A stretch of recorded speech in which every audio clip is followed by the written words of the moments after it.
кидати зброю. Face tired, but the message still tough. Я тут. Ніяку зброю ми не складемо. Будемо захищати нашу державу. This former comic actor cast in a new role of wartime commander-in-chief. Speaking on the eve of the war, one minister said he'd rise to the challenge and his past media career would help.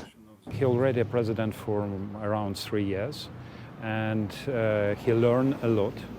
And especially in the crisis, people who worked in our business used to be under the pressure for a whole period of time. So probably we're even better under the pressure than in normal life. That pressure exploded hours later when the first missiles struck. Here, seemingly from his phone, the moment the president announced Russia had invaded.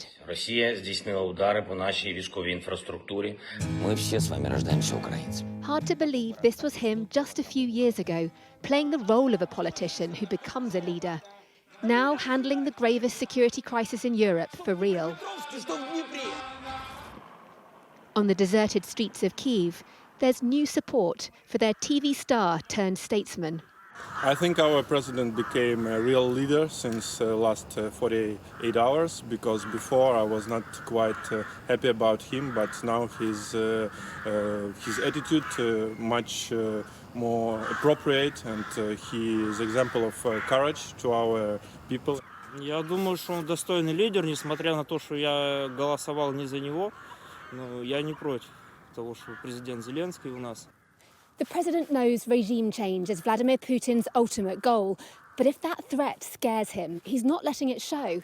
In fact, when the US offered to evacuate him from the capital for his own safety, he apparently responded, "I need ammunition, not a ride." Nice to see you. How are you? It's a stark change from almost up until the bomb started dropping, when he'd played down the threat to the bemusement of Western allies. Here on a recent holiday, as Russian troops massed at the border.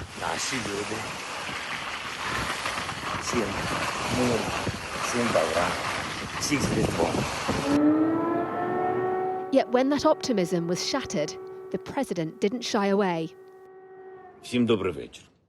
Instead, playing to his strengths, using social media posts to rally his people. A very different approach from his arch-enemy, who's distant from even his closest ministers. The smears hurled at Zelensky, all the more insulting, given he's Jewish. Чем с этой шайкой наркоманов и неонацистов, которая засела в Киеве и взяла в заложники весь украинский народ. No hostages here, just a president holding his nerve. Deborah Hain, Sky News, Kyiv.